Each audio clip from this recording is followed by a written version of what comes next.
رسول اکرم صلی اللہ علیہ وسلم نے فرمایا، درختوں میں ایک درخت ایسا ہے کہ اس کے پتے نہیں جڑتے اور مسلمان کی مثال اسی درخت کی سی ہے۔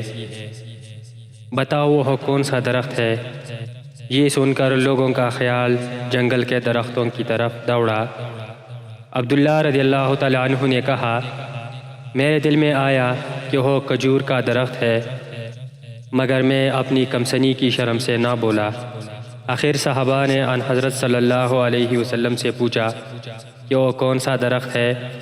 آپ نے فرمایا، وہ کھجور کا درخت ہے۔ صحیح بخاری حدیث نمبر 61۔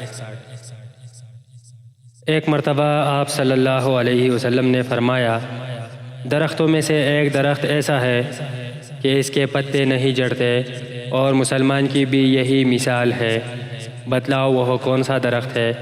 یہ سن کر لوگوں کے خیالات جنگل کے درختوں میں چلے گئے۔ عبداللہ نے کہا، میرے دل میں آیا کہ بتلا دو کہ وہ کھجور کا درخت ہے، لیکن وہاں بہت سے بزرگ موجود تھے، اس لیے مجھ کو شرم آئی۔ آخر صحابہ نے عرض کیا، یا رسول اللہ صلی اللہ علیہ وسلم، آپ صلی اللہ علیہ وسلم ہی بیان فرما دیجئے۔ آپ صلی اللہ علیہ وسلم نے بتلایا کہ وہ کھجور کا درخت ہے۔ صحیح بخاری حدیث نمبر 62۔ ایک بار ہم مسجد میں ان حضرت صلی اللہ علیہ وسلم کے ساتھ بیٹھے ہوئے تھے، اتنے میں ایک شخص اونٹ پر سوار ہو کر آیا اور اونٹ کو مسجد میں بٹھا کر باندھ دیا۔ پھر پوچھنے لگا، بھائیو، تم لوگوں میں محمد صلی اللہ علیہ وسلم کون سے ہیں؟ ان حضرت صلی اللہ علیہ وسلم اس وقت لوگوں میں تکیہ لگائے بیٹھے ہوئے تھے۔ ہم نے کہا، حضرت محمد رسول اللہ صلی اللہ علیہ وسلم، یہ سفید رنگ والے بزرگ ہیں جو تکیہ لگائے ہوئے تشریف فرما ہیں۔ تب وہ آپ سے مخاطب ہوا کہ اے عبد المطلب کے فرزند، آپ صلی اللہ علیہ وسلم نے فرمایا، کہو میں آپ کی بات سن رہا ہوں۔ وہ بولا، میں آپ صلی اللہ علیہ وسلم سے کچھ دینی باتیں دریافت کرنا چاہتا ہوں اور ذرا سختی سے بھی پوچھوں گا، تو آپ اپنے دل میں برا نہ مانیے گا۔ آپ صلی اللہ علیہ وسلم نے فرمایا، نہیں، جو تمہارا دل چاہے پوچھو۔ تب اس نے کہا کہ میں آپ کو آپ کے رب اور اگلے لوگوں کے رب تبارک و تعالیٰ کی قسم دے کر پوچھتا ہوں، کیا آپ کو اللہ نے دنیا کے سب لوگوں کی طرف رسول بنا کر بھیجا ہے؟ آپ صلی اللہ علیہ وسلم نے فرمایا، ہاں یا میرے اللہ۔ پھر اس نے کہا، میں آپ صلی اللہ علیہ وسلم کو اللہ کی قسم دیتا ہوں کہ اللہ نے آپ کو رات دن میں 5 نمازیں پڑھنے کا حکم فرمایا ہے۔ آپ صلی اللہ علیہ وسلم نے فرمایا، ہاں یا میرے اللہ۔ پھر کہنے لگا، میں آپ کو اللہ کی قسم دے کر پوچھتا ہوں کہ کیا اللہ نے آپ کو یہ حکم دیا ہے کہ سال بھر میں اس مہینہ رمضان کے روزے رکھو؟ آپ صلی اللہ علیہ وسلم نے فرمایا، ہاں یا میرے اللہ۔